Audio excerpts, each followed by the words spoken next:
All right, canine crew, we're going to take this kitchen thing for your canines to another level. This is pretty simple if you have the time, but the rewards for the nutrients, the calcium, and everything that the nutrients and minerals that they get in the eggshells. So here's what I did. I saved a few days worth of eggshells. Now, this household consumes way more eggs than most people. Sometimes it's up to 2 dozen a day. So it's easy for us to gather these eggs. But this is a great way to supplement your dog's calcium and a bunch of other vitamins and minerals that come with the eggshells instead of throwing them out. You're going to buy the eggs anyway. So you crunch them up. And now if you don't eat a lot of eggs, when you save them, put them in the freezer. Mine churn over so quickly that I just refrigerate them, crunch them all up, put the oven on about 300, and you just put them in the oven for about an hour.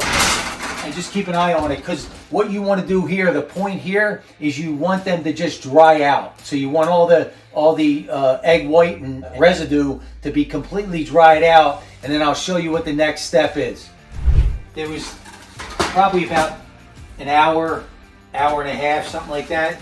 I left them in here at 300 degrees. You just really want them to dry out. You don't want any of the moisture in there.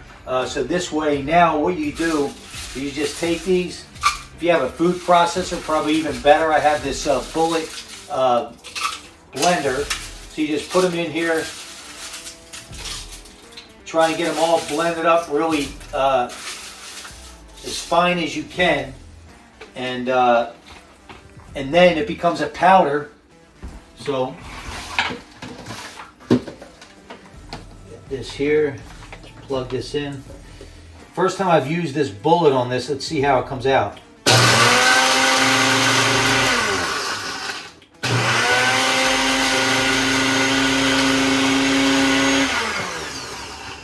So that's great. So it actually worked out really good. Most people have the bullets in their look how fine that comes out. Now what you do is just blend that up, put it in a container, and now you just give a few tablespoons or dump it in with your canine super supplements. Now you have the calcium and all the awesome vitamins and nutrients that the eggshells offer, and you don't have to throw it out. Actually, and it smells really good. So this is a great supplement for your pup, and you're not wasting anything. And remember, if you're going to feed the raw eggs, don't feed them the whites. So what I do is I cook the eggs 1 to 2 dozen at a time, scramble them up, and then I just portion them out. I like cooking the eggs better. It's easier, it's more convenient than trying to separate the egg and the egg yolk, because remember, the egg white is limiting the absorption rate of the biotin, which is a B vitamin. So it's all about the bioavailability and what your dog is utilizing. But yeah, look at this. There it is. Just put it right in there. And if it's not, just grind it up even more if you want. But this is great. Sprinkle right on your dog's food.